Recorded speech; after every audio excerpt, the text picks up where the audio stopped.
Hey guys, welcome to Rihanna's Lens, where I interact with you about the components in the STEM field and introduce you to fascinating people who passionately inhabit the scientific and technical frontiers of our society. My name is Rihanna Malhotra, and I'm absolutely elated to share this podcast with all of you. On this episode, I'm joined by a guest who's a civil engineer, and she's also interested in the STEM fields. In fact, she has her own series where she talks about these fields. I am so glad to welcome and introduce Emily Mahana. Thank you so much for coming on. I can't wait to begin our discussion. Thanks so much for having me. I can't wait. This is my first podcast, actually, so very exciting for me. Yeah, I'm glad that this podcast could be your first one and I can interact with you and get to know your insights. So let's just get started. So I want to ask you, what exactly is it that motivated you to get into civil engineering? So it's kind of a roundabout way that I finally got to civil engineering when I was growing up. I really thought I wanted to do interior design. That was something that my mom and we watched a bunch of shows growing up, and I thought that was really fun. And then as I was making my way through high school, one of my guidance counselors told me that I had one of the highest GPAs at our high school and really urged me to try looking at something that sparked and used my math and science background. So that's when I decided, let me think what's related to interior design, because I know I already loved that. So I looked into architecture, and that was my first kind of transition towards civil engineering. When I was applying to colleges, though, I realized that architecture was more about the art behind buildings, not really the math and science. And I didn't have an art portfolio to submit to any university. So I figured I had taken a class that was architecture and engineering. And so for me, it was a very easy change to, instead of pursue architecture, pursue civil engineering.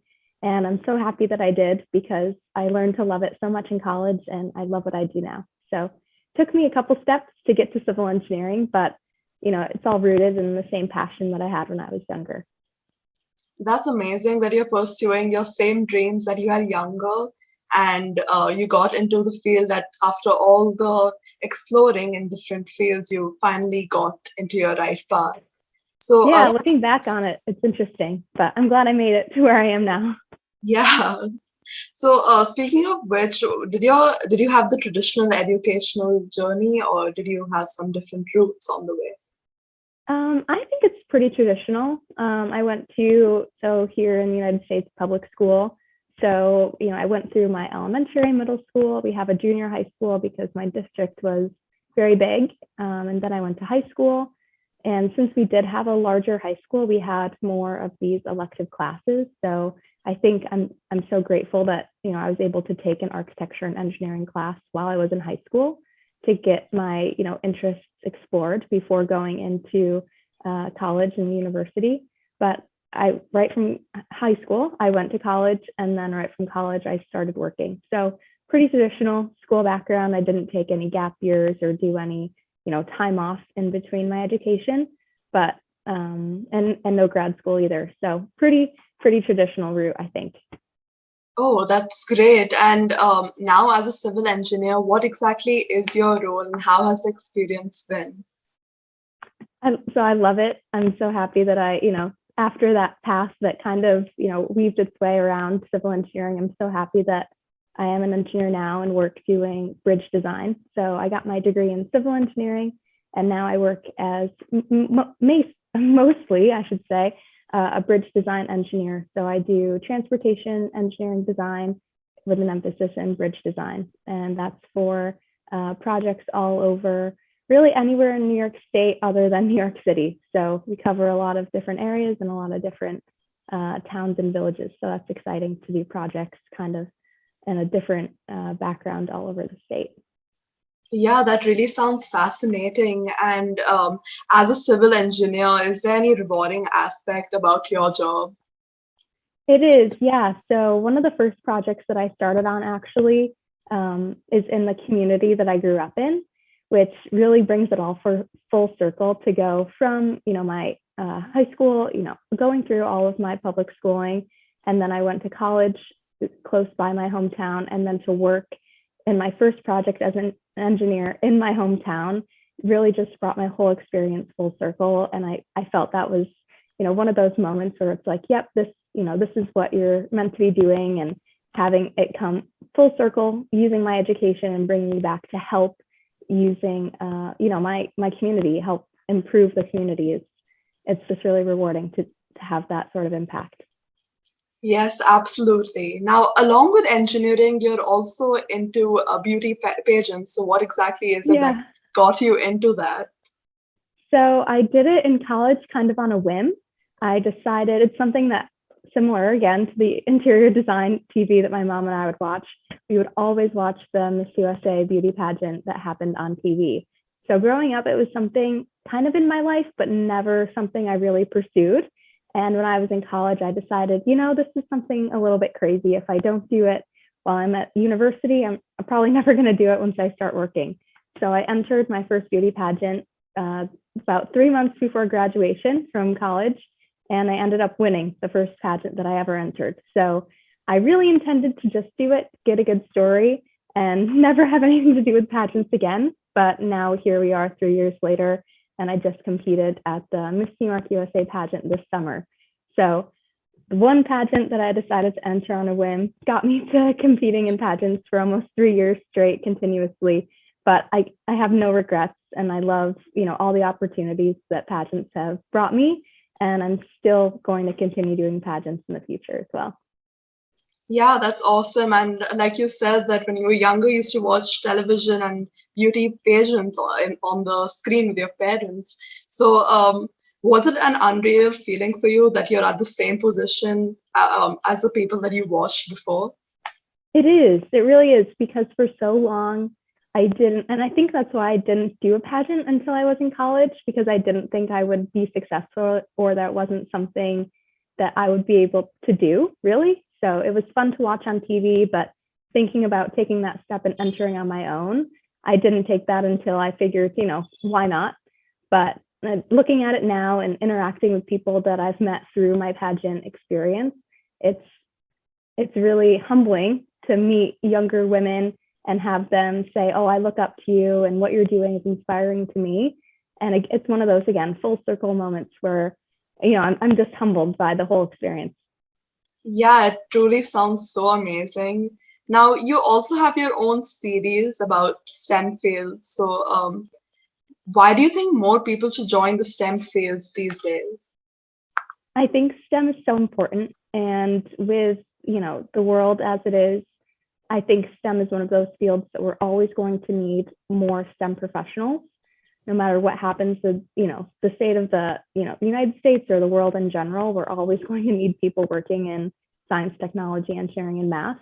And especially for women, there is such a place for women in STEM. And that's why I started my series, was to serve as a female role model to younger girls and women in general, to show them that being an engineer is possible and being a woman at the same time, and just trying to be that role model to encourage girls to enter the fields, because we are needed. We are, necessary for the STEM fields to be prosperous. So I'm so excited to, again, serve as a role model in the STEM world and encourage women and really children to think about, oh, let's learn about STEM and see if this is something that, interests me. Yeah, completely. And I think diversity is really important in the STEM fields, like you mentioned. There should be more women, and it's great that you're passing it on to younger generations so that they know from the start that it is one field that they can go into without any judgment, hopefully in the future. And Right. I think you're a great role model as well, because since you're in so many beauty pageants and you're also doing engineering on the side, so you can really show them that you can do engineering as well as in heels, in fact. That's right. And Yeah. so, like, as the times are progressing now, um, STEM fields are increasing, but we're not at the point yet. So, why do you think that people should be part of the STEM fields, like I said before, and what challenges have you faced in the STEM fields? So answering that first part, why do I think people should be entering the STEM fields? There's so many careers that I don't think people realize are related to STEM. I think there's a very well-known stereotype that, an engineer specifically has to be, in their office all day, basically attached to their calculator. You have glasses, you have a button-up shirt, you're a big nerd. And I think that gets people discouraged from wanting to pursue engineering and STEM fields in general. But that's another reason why I've started my series, to show people that, there are people that do all those things, but there's also careers where you can be yourself and you don't have to be as introverted. You can still be extroverted. You can still pursue your other passions outside of STEM and still be a successful STEM professional. So when talking with kids, it's important to show them what it actually means to be an engineer and not what they see or hear on TV and in the media. So for me, I like doing these hands-on activities to show kids all the different facets of STEM in general. So I like trying to find some of the unique careers and unique projects that you can do in STEM to get them saying, oh, that's really cool. And I didn't realize that, was math related or engineering related. So it's a lot of fun for me too, to do some of these projects and learn about different careers that even as a kid, I didn't know existed either. So I'm happy to be able to bring that knowledge to kids around the world. Yeah, absolutely. And lastly, is there any advice that you would like to give to anyone wanting to join the civil engineering field? I would say this is kind of advice for anything, but just give it a try. The worst that can happen is you don't like it. The worst that somebody can say to you is no. And that's something that I've learned over the past few years, both in doing engineering and in pageants. If you don't ask, you'll never know what the answer is. But if you do, the worst, somebody could say is no. So when it comes to pursuing engineering, give it a try. If there's a club at your school or a STEM night, go to it. The worst that can happen is you don't like it. But the best that could happen is that you do, and that you take more classes or you go to more events related to engineering. I think that's one of the best pieces of advice I could give, is just give it a try. I love engineering. I think a lot of people would find engineering fun and interactive, and you get to use different parts of your brain that I think people don't really realize you can. So give it a try. Engineering is fun. There's so many things you can do with it, and especially civil engineering, to give back to communities and help them improve. It's just something that I love, and I hope other people will join and love too. Yeah, definitely. Like you mentioned, STEM fields really allow an overall mind development by using different skills like logical thinking as well, because in fact, everything that we have around us is developed from the STEM fields at the end. Like every aspect that we are using right now, including technology, it is made by the people in the STEM fields. So that's some really great advice. So thank you so much, Emily. Well, that's it for today. So thank you so much for coming on and sharing your insights and experiences with me in pageants and civil engineering. It has been great. And to let all of you know, this podcast is now available on YouTube, Apple Podcasts, Spotify, RadioPublic, Google Podcasts, Breaker, and PocketCast. Make sure you subscribe to all listening platforms and stay tuned for more. Emily, is there anything you'd like to say before we log off?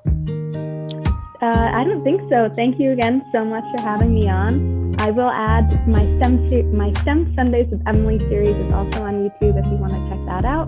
But thank you so much again for having me on, and how exciting. Yeah, thank you so much. Well, bye-bye. Bye.